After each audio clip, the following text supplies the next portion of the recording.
Well, the first presidential debate of the year is less than 3 hours away at this point. We want to give you a live look at the debate site. It's in Atlanta. That's where President Joe Biden and former President Donald Trump are facing off tonight. This is their first time sharing a stage since 2020, and it's expected to be a tense event and potentially a turning point in the presidential race, with the election day just a little more than 4 months away at this point. There's also specific interest for all of us here in Ohio, specifically for Senator J.D. Vance, who could become President Trump's pick for vice president. However, tonight's debate will look and sound a little bit different. Our Annabelle Childers explains what we could see tonight.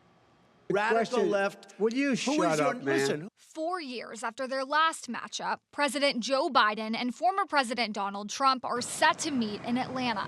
The guidelines for this debate are clearly drawn, lasting 90 minutes with an effort to minimize disruptions. There will be no live studio audience, and microphones will be muted when the other candidate is talking. Half of this, probably even more than half of this, is practice. This isn't something that you can do off the cuff.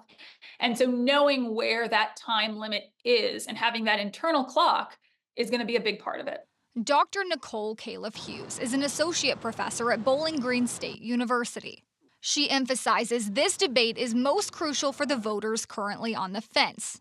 Expected at the debate, 3 frontrunners for Trump's vice president pick: Ohio Senator J.D. Vance, Florida Senator Marco Rubio, and North Dakota Governor Doug Burgum. Have you decided who your vice president is? In my mind, yeah. Do they know? No, nobody knows. Former President Trump previously said he would announce his VP pick at or around the Republican National Convention in mid-July. But now he's hinting we could know any day, and we might even find out tonight. Kalaf-Hughes explains there's a delicate balance for the Trump campaign in making this decision. The risk is you want someone who is going to generate a lot of exciting media attention, but not, at least in the eyes of the Trump campaign, historically, not steal the spotlight from Trump. We'll make a decision fairly soon, and I think people will be very happy with this decision. Now, in 2016, Vance was incredibly outspoken in his disapproval of Trump. But we know in recent years, Vance has completely swung to the other side, endorsing Trump and standing fiercely beside him through his legal troubles. In an interview yesterday, Vance saying he's human and he would be a little disappointed if he isn't chosen to run alongside the former president. Annabelle Childers, 3 News.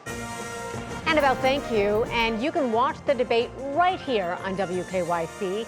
We'll have special coverage and analysis. It starts at 9 p.m.